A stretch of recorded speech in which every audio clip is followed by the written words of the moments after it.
자, 오늘부터 예배 가운데 가장 중요한 7가지 요소, 어떻게 보면 법칙이라고 볼 수 있을 것 같은데요. 그 하나하나 좀 살펴볼 수 있도록 하겠습니다. 자, 이제 10페이지죠. 10페이지. 자, 첫째 법칙이라고 되어 있는데요. 자, 같이 한번 읽어볼게요. 첫째 법칙, 시작. 기대감. 네, 기대감입니다. 자, 왼쪽에 보면 우리가 무엇에 집중하든지 그것이 우리의 미래를 결정한다. 내가 삶을 살아가면서 뭐에 집중하고 있는지 여러분들 좀 이제 확인할 필요가 있다라고 하는 것이죠. 그 집중하는 그것으로 말미암아 내 인생이 그렇게 변해져 간다라고 하는 것이죠. 근데 이 구절을 이 이야기를 넣은 이유는 무엇이냐면 우리가 뭐에 집중하자는 거예요. 예배에 집중하자라고 하는 것입니다. 결국은 예배가 우리의 인생을 결정한다. 예배드리는 우리의 자세와 태도와 열정과 특히 오늘 보면 기대감이 우리의 삶을, 우리의 미래를 결정해 간다라고 이제 생각하시면 될 것 같아요. 자, 1번 제목 같이 한번 읽어보도록 하겠습니다. 다 같이 시작. 예배에 대한 우리의 자세. 자, 예배에 대하여 우리는 어떤 태도를 가지고 있느냐라고 하는 것이죠. 자, 예배에 참석하는 많은 사람들이 무엇과 무엇 때문에 참석하는 경우가 많느냐? 책임감과 의무감 때문에 참석하는 경우가 많다라는 거죠. 그래서 주일이기 때문에, 수요일이기 때문에, 금요일이기 때문에 그래도 가야 되지 않겠느냐라고 하는 의무감, 그리고 어떤 부분에 있어서 그래도 내가 집사인데, 그래도 내가 누군데, 자기의 직분 때문에, 그리고 내가 안 가면 누군가가 또 이제 왜 안 갔을까라고 생각했을까 봐서 이제 예배 가운데 함께하는 그런 관계들 때문에, 그리고 어떻게 보면 좋은 것일 수도 있어요. 우리 우리 선배들이, 우리 믿음의 선배들이 주일 성수에 대해서 굉장히 중요하게 생각을 했잖아요. 그래서 심지어는 목숨같이 주일 성수를 하는 거에 대해서 굉장히 강조를 했던 것이 불과 한 20-30년 전의 이야기입니다. 근데 이런 것 때문에 마치 율법주의죠. 안 가면 깨림직한 거예요. 안 가면 깨림직하고, 안 가면 뭔가 무슨 일이 벌어질 것 같고 꺼림직하고 하던 그런 것 때문에, 그러니까 책임감과 의무감 때문에 예배 가운데 참석하는 경우가 많이 있다라고 하는 것이죠. 그리고 또 예배에 대해서 어떤 사람들은 무료하고 따분한 시간이다라는 생각을 가지고 있는 경우가 이제 많이 있습니다. 무료하고 따분한 시간이다. 그래서 요즘에는 예배를 1시간에 끝낸대요, 무조건. 그래서 제가 간혹 보면 주일날 이렇게 새로 오신 분들이 이렇게 이제 들어올 때가 있어요. 그러면 딱 보면 새로 오신 분들 가운데 끝까지 남아있는 분들 그 외에 중간에 나가시는 분들이 있으면 정확하게 12시가 되면 딱 나갑니다. 그러니까 왜냐하면 딱 들어오는 순간 몇 시간 예배를 기대하고 들어온 거예요. 딱 1시간이에요. 내가 11시에 들어왔으니까 나는 12시에 나가면 된다라고 기대하고 들어왔는데 딱 12시가 근처에 가면 갈수록 시계를 계속 보시게 되더라고요. 그러고 나서 12시가 땡 하면 딱 나가는 거예요. 그러니까 어떻게 보면 그 이후에 나는 누구랑 만나기로 했다든지 다른 약속이 있다든지 그런 모습들이 있다라는 거죠. 그래서 요즘에는 예배가 1시간을 넘어가면 사람들이 굉장히 지루해하고 왜 안 끝나는지 시계를 보는 그런 형태들이 많이 일어나게 됩니다. 그래서 그 대형교회 같은 경우에는 이제 주일 설교 같은 경우에 25분 정도밖에 안 합니다. 그래서 앞에 찬양하고 여러 가지 순서 있고요. 한 25분 하고 찬양하고 광고하고 딱 끝나면 딱 그게 1시간 된대요. 그래서 딱 25분. 25분에 딱 맞춰서 말씀을 딱 듣고, 그러니까 어떻게 보면 영화 한 편 보는 것만도 못하는 시간을 일주일에 딱 한 번 드리는 거예요. 근데 이게 맞는 것 같기도 하면서 이게 그런 표현들을 많이 하더라고요. 사람이 가장 집중할 수 있는 가장 좋은 시간 텀이 딱 1시간이래요. 그것을 이유로 1시간 예배를 이제 요즘에는 많이 드리고 있습니다. 근데 우리가 이제 이런 상황들 가운데 이제 뭘 생각해야 되느냐? 예배를 드리는 많은 사람들이 어떤 믿음을 가지고 예배에 나오느냐? 자, 강력한 믿음을 가지고 있다라고 하는 것인데 같이 한번 읽어보도록 할게요. 다 같이 시작. 오늘도 하나님은 아무런 역사나 감동이나 기적을 일으키시지 않을 거야. 예, 이런 믿음을 가지고 예배 가운데 나오는 사람이 많이 있습니다. 오늘도 여느 때와 같은 또 다른 예배 중에 하나. 그래서 나오는 순간 강력한 믿음을 갖는데요. 절대 오늘은 은혜 받을 수 없다라고 하는, 하나님 나에게 감동 주실 수 없다라고 하는 이런 믿음을 가지고 처음부터 예배 가운데 나오는 사람들이 있다라는 거예요. 자, 이런 사람 은혜를 받을 수 있어요, 없어요? 이런 믿음대로 되는 거예요. 이런 믿음대로. 그러니까 은혜를 받을 수 있다라고 하는 그 믿음, 어떻게 보면 역사하심과 감동과 그런 기적들이 내 삶 가운데 이 예배를 통하여 일어날 것이다 라고 하는 그 믿음을 가지고 오는 사람은 그 믿음대로 그것을 누리지만, 이런 믿음을 가지면 절대 누릴 수 없다라고 하는 것이죠. 그래서 자, 밑에 좀 정리를 좀 해봤어요. 다 같이 한번 읽어봅니다. 시작. 예배의 실패 원인은 우리가 예배 안에서 아무것도 기대하지 않기 때문이다. 그리고 예배에 대하여 기대하지 않는 이유는 하나님과 만나는 것을 간절히 갈망하지 않기 때문이다. 기대감은 삶과 예배를 연결하는 매우 중요한 원리이다. 무슨 뜻이냐? 예배를 왜 실패해요? 예배 안에서 아무것도 기대하는 것이 없기 때문에, 기대할 것이 없기 때문에 받을 게 있어요, 없어요? 없지요. 없으니까 예배를 나갈 때 빈손으로 나가는 건 어떻게 보면 당연한 것이다 라고 하는 것이죠. 기대하지 않기 때문에. 근데 중요한 것은 뭐냐면, 왜 기대하지 않느냐? 하나님과 굳이 만날 필요를 느껴요, 못 느껴요? 못 느껴요. 못 느끼는 가운데 기대가 없어진다는 거예요. 그러니까 지금 우리가 살아간다라고 했을 때 그냥 하나님 만나지 않아도 그냥 잘 살아와요. 꼭 만날 필요가 없어요. 어떻게 보면 하나님을 딱 만나는 순간 어떤 부담이 있냐면, 막 내 삶 가운데 있는 막 뭐라 그럴까요? 뭐 죄들이 막 드러나 버릴 것 같고, 하나님을 만나면 내가 막 눈물을 흘리면서 막 회개를 해야 할 것 같고, 뭐 어떻게 보면 하나님을 만나는 것 자체가 굉장히 뭐라 그럴까요? 좀 불편해진다 그럴까요? 그래서 의도적으로 하나님을 만나고 싶지 않아요. 만나고 싶어 하지 않고, 그리고 만날 필요를 느끼지 않는다라고 하는 거. 그렇기 때문에 예배 가운데 기대감 자체가 당연히 없겠지요. 그래서 그 기대감은 기대감이 빠져버린 예배는 당연히 실패할 수밖에 없다라고 하는 것이요. 근데 중요한 건 뭐냐면, 기대는 무엇과 무엇을 연결해요? 삶과 예배를 연결하는 매우 중요한 원리입니다. 왜냐하면 기대감이 있는 사람은 월요일과 수요일을 지날 때 무엇을 기억하며 살아가느냐? 수요일의 예배를 기대하며 살아갑니다. 그런데 기대감이 없는 사람은 월요일과 화요일과 수요일날 낮에까지는 전혀 그냥 내가 원하는 대로 그냥 살아가다가 시간이 땡치면 가야지 라고 해서 그냥 끌려오는 거예요. 다시 말하면 기대감 자체가 삶과 예배를, 또 예배와 삶을 끊임없이 연결해 가는 연결점이다라고 생각하시면 될 것 같아요. 자, 이해 가시죠? 자, 그래서 기대감이 삶과 예배, 그리고 예배와 삶을 지속적으로 연결해 가는 가장 중요한 원리다라고 하는 것입니다. 자, 그래서 2번. 자, 그래서 준비되어진 예배를 드려야 한다라고 하는데, 간단히 얘기하면 뭘로 준비하라는 거예요?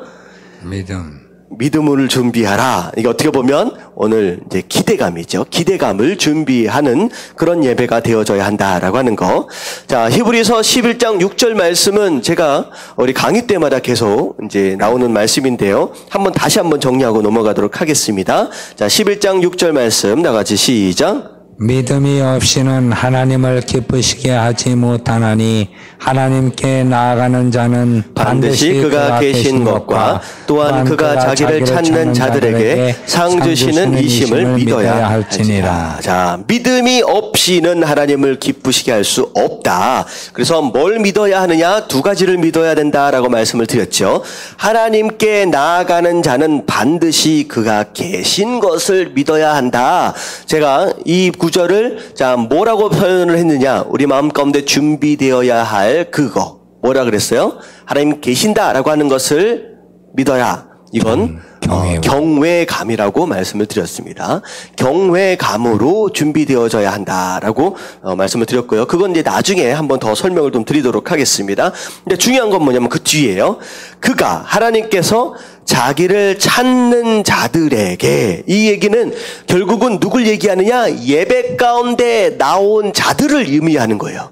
예배 가운데 나온 자들, 기도하는 자들, 하나님께 찬양하는 자들, 말씀 앞에 무릎을 꿇는 겸손한 자들, 이것들이 다 자기를 찾는 자들이에요. 자기를 찾는 자들에게 반드시 뭘 주신다? 상을 주신다. 그 다시 말하면 기도한 어떤 그런 내용들, 나온 그 이유에 대하여 하나님께서는 반드시 갚아주신다라고 하는 것을 믿어야 한다라고 하는 거예요. 자, 이게 무엇이냐? 이게 기대감입니다. 기대감. 내가 하나님 앞에 예배 가운데 나왔어요. 예배 가운데 나왔기 때문에 하나님께서는 반드시 나온 내 삶 가운데 뭘 부어주신다는 거예요? 은혜를 부어주실 것이다 라고 하는 것에 대한 믿음, 그것에 대한 기대감이 반드시 있어져야 된다라고 하는 것이죠. 그래서 이게 두 번째가 기대감이죠.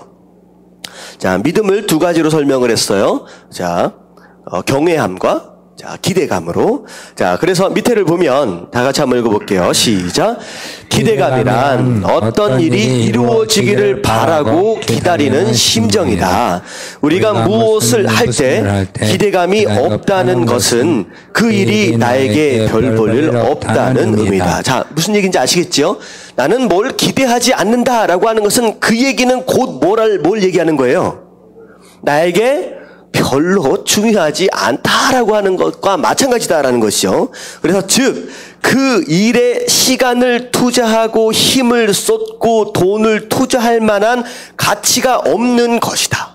다시 한번 기대감이 없으면요. 기대감이 없으면 시간이나 힘이나 돈이나 이런 것들을 투자할 만한 마음이 생겨요, 안 생겨요? 안 생기죠. 근데 정말로 중요하다라고 생각하고 그것을 향한 기대감이 있으면 무엇이든 투자할 수 있다라고 하는 거죠. 뭐 이런 거죠. 간단하게 얘기하면 어떤 증권이 있어요, 증권. 근데 이거는 확실히 다음 주에 2배로 뛴다라고 하는 걸 알아요. 그러면 어떤 느낌이 들어요? 어떻게 할 것 같아요? 확실히 다음 주에 2배로 뛰어. 그러면요, 시간을 들여서라도, 어떻게 해요? 없는 돈이라도 빌려서라도 투자를 한다라고 하는 거예요. 왜냐하면 이것이 2배로 뛴다라고 하는 것에 대한 가치를 알고 그 가치에 대해서 뭐 하고 있기 때문에? 기대하고 있기 때문이다라고 하는 거죠. 그렇다라고 한다면 여러분들이 예배를 향하여 가지고 있는 기대감만을 생각할 수 있다라고 한다면 내가 예배를 얼마나 가치 있게 생각하느냐, 가치가 없게 생각하느냐라고 하는 것이 여기서 분별이 된다는 거죠. 자, 그 다음에서 그를 보면 투자할 만한 가치가 없다는 것이다. 근데 반면 기대감이 있으면 없는 시간도 만들어낸다는 거예요. 없는 시간도. 없는 돈도 만들어냅니다. 없는 힘도 만들어내요. 기대감이 있으면. 그래서 그리고 그 기대하는 일과 대상에 뭐 하게 된다? 집중하게 된다. 집중하게 된다는 거죠. 그래서 여러분들이 예배를 얼마나 중요하게 생각하느냐라고 하는 것이 바로 여기에 달려있다라는 거예요. 그래서 바빠서 못 나왔다라고 하는 것은 결국은 무슨 얘기예요? 기대감이 없다는 거예요. 그리고 기대감이 없다라고 하는 것은 그것 자체가 뭐가 없다는 거예요? 내게는 별로 가치가 없다는 거냐. 비교적 그것과 더불어 가치가 별로 없다라고 하는 것이나 마찬가지다라고 하는 것입니다. 자, 논리적인 전개를 좀 이해를 하시겠죠? 별로 어려운 얘기는 아닙니다. 자, 그래서 예배를 준비하라라고 하는데 뭘로 준비해야 되느냐? 믿음을 준비하라. 근데 믿음 가운데서 뭘로 채워진 믿음? 기대감으로 채워진 그 마음을 예배 가운데 항상 준비하라는 거예요. 그래서 우리가 예배 가운데 나올 때 한 10분 전에 꼭 나오라고 말씀을 드렸잖아요. 그래서 예배 이제 위에서 기도할 때 뭘 기도해야 되느냐? 하나님, 이 예배 가운데 가장 먼저 뭐가 준비되도록? 기대감이. 하나님 이 시간 말씀하실 하나님에 대하여 기대하게 하시고 찬양 받으실 하나님에 대하여 기대하게 하시고 기도에 응답하실 하나님께 기대하게 하시고 은혜 주실 하나님께 기대하게 하시고 하나님 나를 만주시고 위로하실 그 하나님께 기대하게 하시고 그로 인하여 내 삶이 장차 어떻게 되어져야 해요? 점점 변화되어지고 점점 회복되어질 것들에 대하여 기대할 수 있게 하여 주시옵소서라고 그 마음을 예배 전에 준비하라라고 하는 거예요. 그게 준비되어질 때 그때서부터 이제 예배가 본격적인 예배가 시작된다라고 하는 것이죠. 자, 그래서 뒤에 장 넘어가서 같이 한번 읽어볼게요. 다 같이 시작. 영적 기근에 허덕이는 현대 참상 중 하나는 주님께 아무것도 기대하지 않는다는 것이다. 기대가 없다는 것은 죽은 신앙이며 스스로 실천적 무신론자라는 증거다. 스스로 실천적 무신론자다라는 거예요. 무슨 내용인지 아시겠죠? 하나님에 대해서 아무것도 기대하는 것이 없고 하나님이 내 삶 가운데 어떤 역사심과 기적과 어떤 그런 거에 대해서 아무것도 기대하지 않는다라고 하는 것은 어떻게 보면 하나님을 믿고 있다라고 말은 하지만 하나님을 믿는 거예요? 안 믿는 거예요?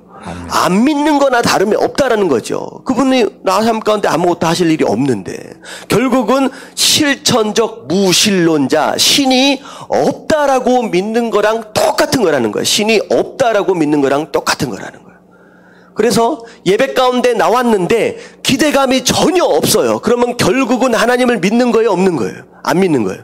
안 믿는 거랑 똑같다는 거죠. 그래서 기대감이 얼마나 중요하느냐라고 하는 거죠. 자, 그래서 세 번째 볼게요. 세 번째. 자, 제목 같이 한번 읽어봅니다. 시작. 위대한 하나님을 기대하라. 자, 우리가 기대해야 되는데 뭘 기대해야 되느냐? 하나님의 위대하심을 기대해야 한다는 거예요. 하나님의 위대하심을. 자, 우리가 기대감 하면 요즘 동계올림픽도 이제 끝나고 해가지고 축구, 야구, 피겨스케이팅 여러 가지 이제 쇼트트랙 뭐 이런 것들 스포츠를 볼 때 기대를 하잖아요. 자, 이번에 동계올림픽에서 적어도 금메달 몇 개 따기를 기대했어요. 4개 정도는 따서 10위권 안에는 좀 들어갔으면 좋겠다. 그래서 이제 금메달 딸 수 있는 몇 개 종목들이 이미 정해져 있었죠. 그래서 가장 마지막에 누구는 확실하다고 생각했냐면 김연아만큼은 확실하다고 생각을 했어요. 자, 그런데 사람에 대한 기대예요. 이것이 사람에 대한 기대. 자, 기대가 크면 클수록 뭐도 크다? 실망도 크다라고 하는. 이번에 김연아 선수가 이게 금메달을 못 따게 되는 것으로 말미암아 인터넷, 페이스북 전체 한 세계적으로 난리가 났어요. 이게 뭐 편파적인 판정이었다, 뭐 이런 내용들이. 그게 이제 뭐냐면 너무 기대를 많이 했기 때문에 그것이 이루어지지 않는 것으로 인하여 실망이 엄청 큰 거죠. 근데 우리가 사람을 향한 기대, 어떻게 보면 실망을 줄 가능성이 굉장히 많습니다. 왜냐하면 사람은 그 사람 그 스스로 매우 제한적인 존재이기 때문이다라고 하는 거예요. 매우 제한적인 존재이기 때문입니다. 그래서 이제 우리 학생들이나 자녀들이 가장 많이 상처를 입는 대상이 누구냐? 부모님들이 가장 많이 상처를 입어요. 왜냐하면 부모는 부모 나름대로 열심히 사랑을 해줬음에도 불구하고 왜 상처를 입을까? 왜 상처를 입냐? 자녀가 부모에 대한 뭐가 크기 때문에? 기대가 크기 때문이라는 거예요. 하지만 부모는 하나님이 아니잖아요. 사람이잖아요. 어떻게 보면 연약함과 부족함과 죄악된 부분이 있다라고 하는 거예요. 그래서 자녀가 기대한 만큼의 그 사랑을 부어주기 쉽지 않다라고 하는 거죠. 그래서 인간적인 연약함, 어떻게 보면 제한적인 능력 때문에 어떻게 보면 기대하면 기대할수록 실망이 커질 수도 있다라고 하는 거. 그리고 이번 같은 경우에는 아무리 실력이 있다라고 할지라도 어떻게 할 수 없는 뭐가 일어나요? 돌발적인 상황이 일어나는 거예요. 그러니까 심판이 그렇게 판정을 내릴지 어떻게 알았겠습니까? 그러니까 몇몇 심판들은 딱 보니까 이게 제가 이제 관심이 있어서 보니까 딱 김연아 선수 딱 했을 때 뭐 점프하고 뭐 했을 때 그 가산점을 다 0으로 줘버렸더라고요. 그러니까 의도적으로 금메달을 안 주려고 제로로 딱 해버리고, 그리고 러시아 선수에게는 가산점 최고 점수를 딱 줘버리고. 그러니까 어쩔 수 없는 거예요. 그러니까 아무리 열심히 실력이 있다라고 할지라도 그런 돌발 상황이 딱 벌어지게 되면 금메달을 딸 수 있어요, 없어요? 없어요. 그러니까 인간의 삶은 결국 그럴 수밖에 없다라고 하는 거죠. 그런데 중요한 건 뭐냐면 우리가 지금 얘기하고 있는 하나님에 대한 기대감은 그것과는 다른 얘기라는 거예요. 인간적인 연약함과 한계가 있는 분이 아니고요. 돌발적인 상황 때문에 그분의 뜻과 계획이 흐트러질 수 있는 그분이 아니다라고 하는 거예요. 왜냐하면 우리가 기대하고 있는 하나님은 어떤 분이시냐? 이 세상을 만드신 누구예요? 창조주 하나님이시기 때문에, 전지하시고 전능하신 분이시기 때문에, 그분이기 때문에. 그래서 처음 얘기한 것처럼 하나님의 위대하심을 기대하라 라고 하는 것은 뭐냐면, 사람은 연약함과 제한적인 그런 부분들 때문에 어쩔 수 없이 실망을 경험할 수 있지만, 우리는 하나님에 대하여 기대할 때 우리가 하나님에 대하여 실망할 일이 있어요, 없어요? 없다라는 거예요. 하나님에 대해서 절대 실망할 수 있는 것이 아니다라고 하는 거예요. 그래서 자, 하나님을 향한 기대감, 하나님은 절대 우리를 실망하게 하는 분이 아니다라는 거예요. 아니다. 그래서 제가 가장 좋아하는 복음성가, 이제 찬송가가 가장 좋아하는 찬송가가 주 안에 있는 나에게를 제일 좋아해요. 자, 그리고 가장 좋아하는 복음성가가 뭐냐면, 하나님 한 번도 나를 실망시키신 적 없으시고. 이 찬양 아시죠?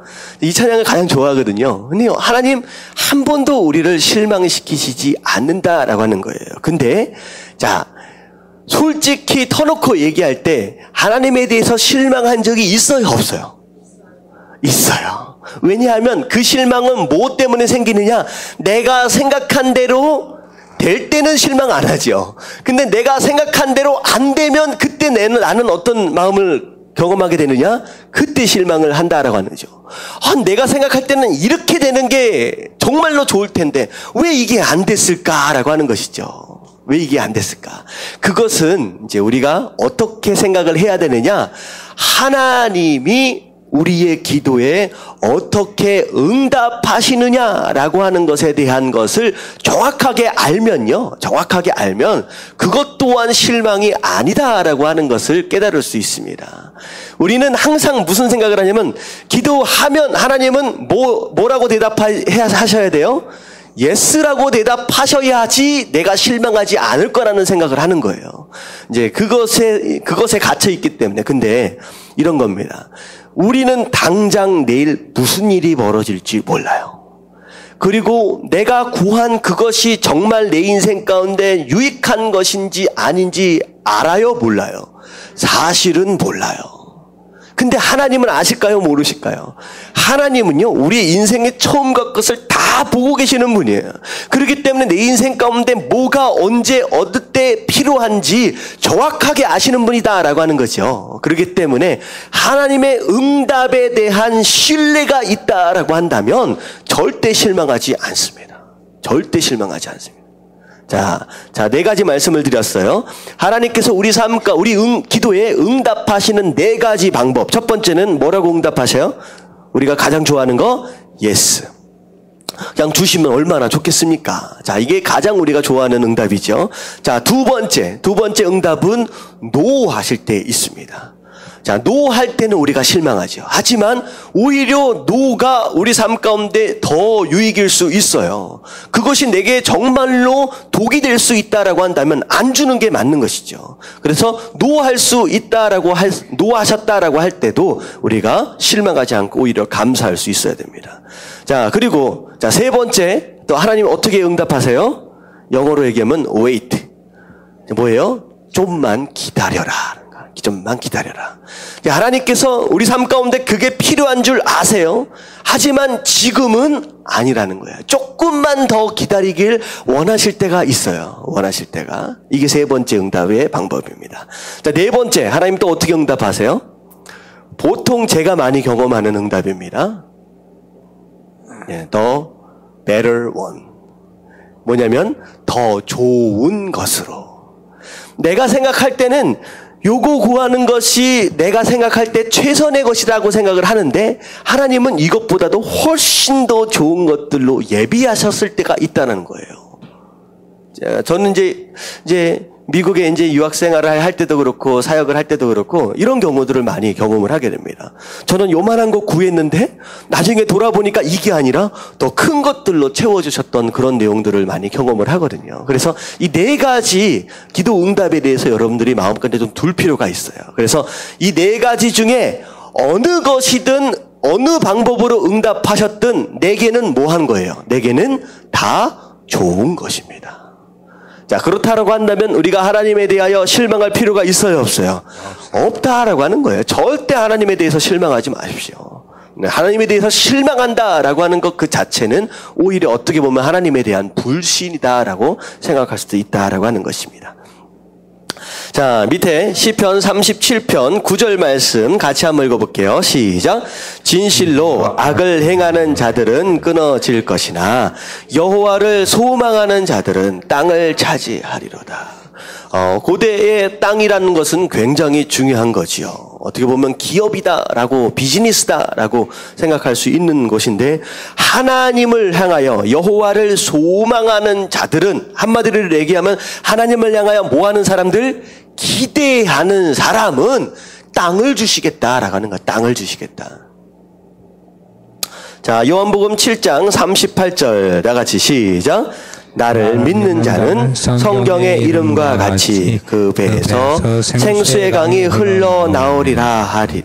나를 믿는 자 곧 나 하나님을 뭐하는 자? 기대하는 사람은 성경의 이름과 같이 여기서 얘기하고 있는 성경은 구약 성경을 이야기하겠지요. 내가 너희에게 약속했던 것과 같이 너의 배 안에서 생수의 강, 다시 말하면 더 이상 목말라 하거나 굶주릴 필요가 있어요, 없어요? 없는 진짜 만족을 허락하겠다, 선물로 주겠다라고 하는 거예요. 나를 기대하는 자들에게. 그래서 하나님을 기대하라라고 하는 것입니다. 그래서 자, 밑에 보면 하나님을 만난 사람들 가운데 자, 2가지로 좀 생각해 볼 수가 있어요. 만난 사람들, 그들의 제한적인 기대, 그들이 생각했던 제한적인 기대들, 그리고 하나님께서 가지고 계셨던 위대한 계획이 있다는 거예요. 자, 예를 들어서 자, 아브라함을 생각해 보세요. 아브라함이 갈대아 우르, 어떻게 보면 하란 땅에서 살 때 아브라함이 생각할 수 있는 기대, 최대한의 기대치는 뭐라고 생각을 하세요? 거기에서 아들 하나 낳았으면 좋겠다는 거예요. 원래 아브라함의 이름이 원래는 뭐였어요? 아브람이에요. 그냥 아버지예요, 아버지. 다시 말하면 자식, 내가 내 혈통으로 낳은 그 아들이 없는 거예요. 그래서 내가 평생의 소원이 무엇이냐? 아들 하나 낳는 거, 나를 아버지라 부를 수 있는 그 아들 하나 낳는 것이 평생의 소원이었다라는 거죠. 근데 하나님께서 이 아브라함에게 가지고 계셨던 위대한 계획은 뭐였어요? 아브람이 아니라 아브라함이었다는 거야. 열국의 아버지가 될 것이다. 그래서 우리의 조상, 믿음의 조상 누구예요? 아브라함이야. 우리가 아브라함을 아버지라고 부르는 거예요. 믿음의 아버지라고.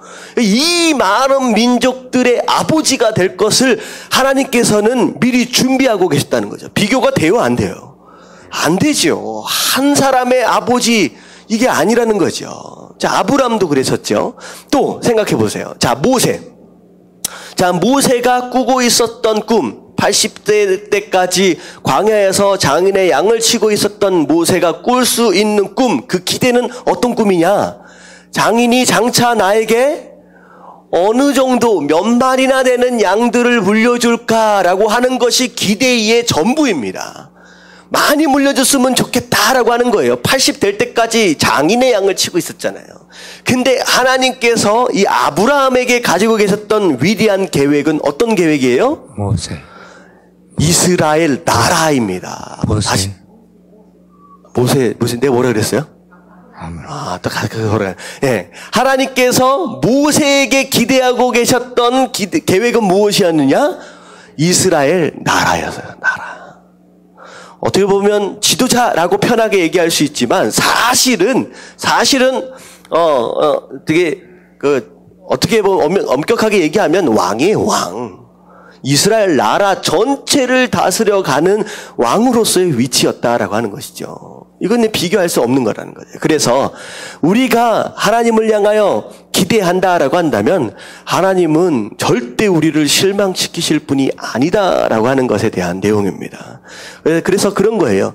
여러분들 지금 내가 가질 수 있는 꿈이 있어요. 내가 가질 수 있는 기대가 있어요. 근데 하나님 보시기에는 그 기대는 무엇과 같으냐? 마치 아브라함이 꾼 기대와 모세가 꾼 기대와 같은 굉장히 제한적인 기대다라고 하는 것이죠. 그래서 우리가 하나님의 위대하심을 기대하라라고 하는 것은 뭐냐면 그 하나님을 기대하면 기대할수록 내 안에 내 인생 가운데 이루어질 수 있는 일들이 점점점 어떻게 될 수 있다는 거예요.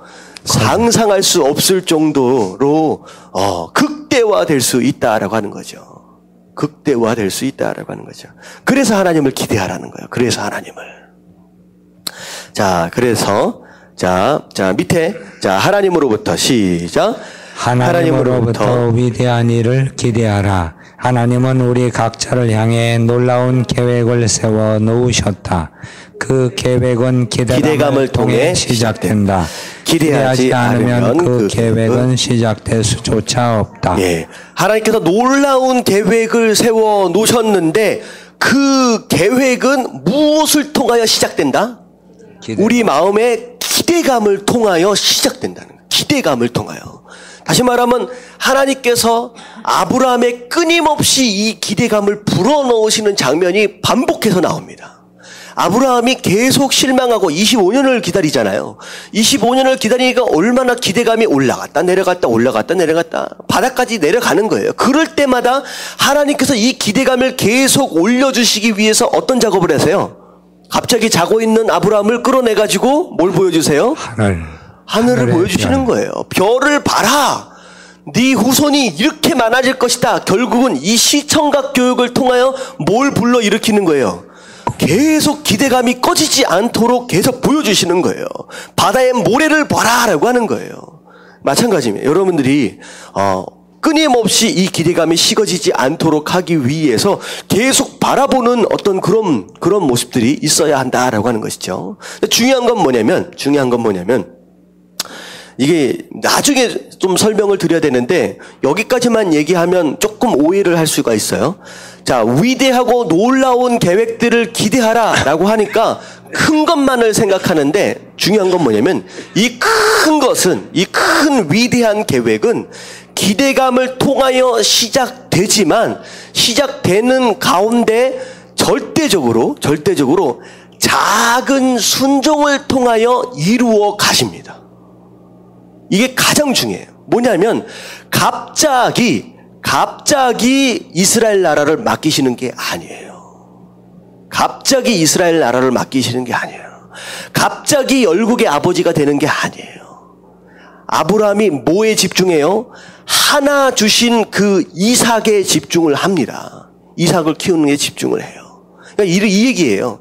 어떤 사람들은 이런 거 있어요. 이게 마치 이제 풍선처럼 위대한 계획이 있다라고 하면서 이것만 바라보면서 내 앞에 놓여 있는 작은 순종들을 무시하는 경우가 있다라는 거예요. 다윗에게 이스라엘 백성들을 맡기실 때 뭘 보고 맡겼느냐? 네가 아버지의 양 몇 마리를 어떻게 치느냐라고 하는 그걸 보고 이스라엘 백성들을 맡기겠다라고 결정을 하셨다라고 하는 거예요. 다시 말하면 여러분들 삶 가운데 정말로 위대한 계획이 여러분 삶 가운데 이루어지길 기대한다라고 한다면 뭐를 잘해야 되느냐? 작은 것에. 이 작은 게 뭐예요? 남편이라고 한다면 남편이 해야 할 일에 충실하십시오. 그게 작은 순종이에요. 아내라고 한다면 아내가 해야 할 일에 충성을 다하는 거예요. 자녀면 자녀, 내가 처해져 있는 위치, 어쩌면 교회 안에서 집사의 직분으로서, 장로의 직분으로서, 내가 맡은 직분으로서의 위치에서 최선을 다하는 순종의 모습을 보고 그게 원석이 되어지고 반석이 되어서 이게 올라간다라는 거죠. 자, 무슨 얘기인지 아시겠죠? 자, 이 얘기를 딱 하면 이것만 바라보고 있어. 지금 아무것도 안 하고, 하나도 순종 안 하고, 내가 할 일 하나도 안 하고, 이것만 바라보고 언젠간 주시겠지, 언젠간 주시겠지. 이런 사람들이 있어. 이거 절대 이러면 안 됩니다. 제가 원래는 나중에 이야기해야 할 내용인데, 제가 오늘 이 얘기만 딱 하고 끝나면 이게 오해의 소지가 있어서 미리 말씀을 드리는 거예요. 자, 이해되시죠? 아멘. 자, 그래서 한 걸음 한 걸음. 그래서, 자, 그 계획은 기대감을 통해서 시작되는데 기대하지 않는다라고 한다면 계획이 시작될 수도 없다라고 하는 거예요. 없다라고 하는 거. 자, 4번 제목 같이 한번 읽어봅니다. 시작. 굶주림은 강력한 기대함이다. 자, 굶주림은 강력한 기대감이다. 자, 배가 고파 본 적이 있으신 분들은 음식의 소중함을 압니다. 목이 말라본 사람들은 물의 소중함을 알아요. 저 같은 경우는 물의 소중함을 잘 압니다. 그래서 여기 보면 그 시편 42편 1절부터 2절까지 보면 하나님이여 사슴이 시냇물 찾기에 갈급함 같이 내 영혼이 주를 찾기에 갈급하나이다. 내 영혼이 하나님 곧 살아계신 하나님을 갈망하나니 내가 어느 때에 나아가서 하나님의 얼굴을 배울까. 하나님을 얼마나 갈급했는지 이 갈급한 그 마음을 뭐하고 비교했느냐? 사슴이 시냇물을 찾기에 갈급함과 같은 그 모습으로 비교를 했다라고 하는 거예요. 근데 이게 알아야 될 게 뭐냐면 사슴은 이게 식도 자체가 우리랑 좀 달라요. 얼마나 이게 식도가 굉장히 얇은 막처럼 돼 있답니다. 셀로판처럼 굉장히 얇아가지고 이게 항상 촉촉하게 젖어 있어야 돼요. 근데 이게 젖어 있지를 않고 이게 딱 말라가지고 딱 붙어버리면 셀로판지 혹시 아세요? 이게 물 묻혀가지고 이렇게 해서 딱 붙인 다음에 이게 말라버리면요. 나중에 뛸 때 어떻게 돼요? 이게 안 떼어지고 찢어져 버립니다. 이게 사슴의 목이 그렇게 생겼어요. 그래서 절대 목마르면 안 되는 동물이 사슴입니다. 그래서 우물가에 보면요, 반드시 거기에는요, 악어들이나 사자들이나 호랑이들이 반드시 있습니다. 왜냐하면 짐승들이 꼭 물을 먹으러 나오기 때문에 거기서 기다리고 있어요. 근데 사슴은 그 천적이 기다리고 있는 그런 상황 가운데서도 반드시 죽음의 어떤 위협을 무릅쓰고서라도 물을 먹으러 가야 하는 이유가 뭐냐? 안 가면 어떻게 돼요? 붙어버려요. 그래서 죽어버려요. 그렇기 때문에 목숨을 걸고 가서 그것을 먹는 거예요. 물을 먹는 거예요. 그러니까 이 지금 사슴이 목말라서 시냇물을 찾는 이 갈급함이 얼마나 목말라하고 얼마나 갈급한지를 좀 이해가 가시겠죠. 저 같은 경우는 제가 사슴목하고 좀 비슷합니다. 그래가지고 이번 주일날 결국은 한번 이제 일이 벌어졌는데 제가 물을 되게 자주 마셔요. 왜냐하면 성경 봉독을 할 때 제가 안 하고 이제 여러분들은 이제 같이 하도록 하잖아요. 그 시간에 이제 물을 마십니다. 왜 그러면 목이 사슴목처럼 생겨가지고 이 셀라판지처럼 얇아요. 그래서 딱 붙어버립니다. 딱 붙어버리면 한 1분에서 2분 정도는 제가 말을 못해요. 그래가지고 기침을 해가지고 간신히 이제 풀을 수밖에 없거든요. 주일날 그런 일이 있었습니다. 근데 이게 그런 겁니다. 그러니까 이 갈급함, 하나님에 대해서 이게 없으면, 물이 없으면 나는 죽습니다. 죽을 수밖에 없습니다. 라고 하는 이 굶주림과 갈급함이 결국은 강력한 기대감으로 나타난다. 라고 하는 것이죠. 자, 그래서, 누가 이런 얘기를 해서 stay hungry, stay weak. 그래서 하나님께 나아갈 때는 항상 어떤 모습으로? 배고파하는 모습과 항상 연약해 있는 모습으로 나아가야 된다. 그래서 한국말로 보면 끊임없이에요. 끊임없이 갈망하고 끊임없이 약해져라. 끊임없이 갈망하고 끊임없이 약해져라. 하나님께 나아갈 때는 이런 모습으로 나아가라는 거예요. 그래서 제가 얘기했죠. 하나님 앞에서는 뭐한 척 하지 말라? 강한 척, 센 척, 안 아픈 척 하지 말라는 거예요. 그래서 하나님 앞에 나아갈 때는 하나님 배가 고픕니다. 하나님 제가 약합니다. 라고 하는 이런 모습으로 나아가라. 그래서 하나님에 대한 굶주림, 이것이 예배의 가장 강력한 기대감이 된다라고 하는 것입니다. 자, 굶주림은 배가 고플 때 일어난다. 그렇죠? 굉장히 간단한 얘기죠. 굶주림, 배고픔은 배가 고플 때 일어나죠. 밥을 안 먹었을 때 일어나죠. 근데 문제가 뭐냐? 다 같이 한번 읽어볼게요. 문제 시작. 영적으로 먹지 못하여 기아 상태에 있음에도 배고픔을 모릅니다. 어떻게 보면 우리가 밥을 안 먹으면 배고픔을 알아요. 근데 참 어떻게 보면 심각한 문제는 뭐냐면 영적으로 공급을 받지 않아도 우리는 뭘 못 느낄 때가 많다? 배고픔을 못 느낄 때가 많다는 게 이게 가장 심각한 문제입니다. 그래서 제가 얼핏 듣기에 그런 얘기가 있더라고요. 이 간하고 관련되어 있는 질병이 굉장히 위험하대요. 간하고 관련되어 있는 질병이. 왜냐하면요.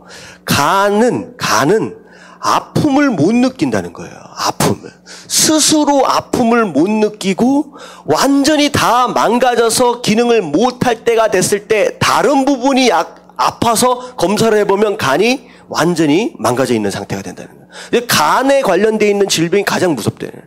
왜냐? 아픔을 못 느끼기 때문에. 다시 말하면 뭐가 문제가 생겼는데 배가 고픈데 뭐가 공급이 안 되는데 거기에 대한 갈급함과 굶주림을 전혀 못 느끼기 때문이라는 거죠. 그래서 우리가 신앙생활을 할 때 가장 무서운 건 뭐냐면 내가 지금 아파요. 내가 지금 문제가 생겼어요. 내가 공급을 받고 있지 못해요. 근데 그것에 대하여 알면 너무나도 다행인데 그것을 모른다라고 하는 것이 가장 심각한 문제다라고 하는 거죠.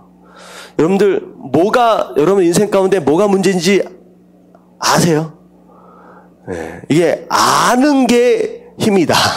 여러분들 아시길 주님의 이름으로 축원합니다. 아멘. 이게 가장 심각한 문제는 모르기 때문에 이게 가장 문제라는 거죠. 자, 그래서 대표적인 예가 뭐냐면 바리새인의 기도와 세리의 기도가 있습니다. 예수님 당시에 바리새인과 세리가 함께 성전에 기도하러 나왔어요. 자, 바리새인은 소위 말씀에 순종을 한다. 예배도 잘 참석한다. 말씀도 잘 읽는다. 큐티도 잘한다. 기도도 잘한다. 라고 소위 이야기하는 그런 사람들이에요. 근데 세리는 어떤 사람이냐? 소위 그 당시에 가장 추한 죄인들 가운데 하나다라고 생각할 수 있는 사람이 바로 세리입니다.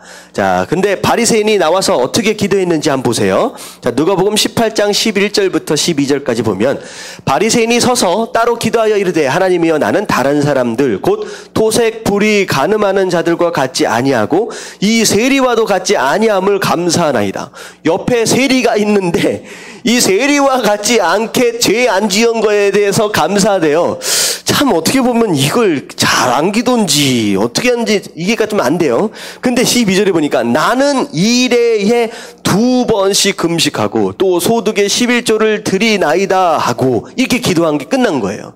다시 말하면 바리새인은 지금 신앙생활을 하면서 이것도 하고 저것도 하고 다 하고 심지어 죄도 잘 안 지어요.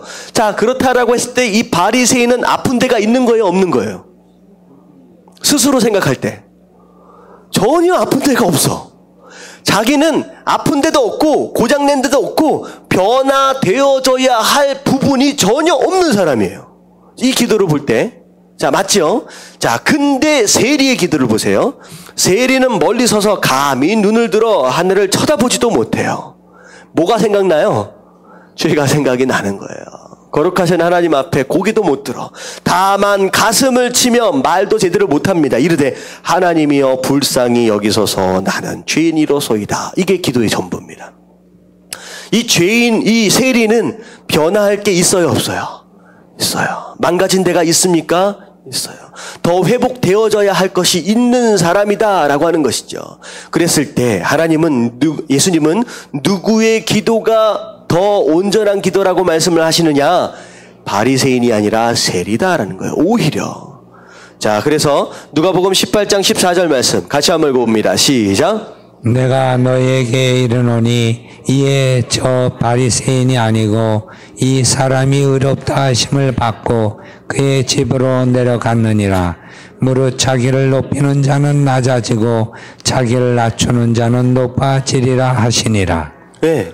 어떻게 보면 스스로 나는 의롭다, 나는 완전하다라고 생각하는 사람들에게는 하나님이 필요 없어진다는 거죠. 근데 나는 오히려 낮아지는 가운데 하나님 정말로 필요합니다라고 고백할 줄 알고 인정할 줄 아는 사람은 오히려 하나님께서 더 필요 가운데 다가가실 수 있다라고 하는 것입니다.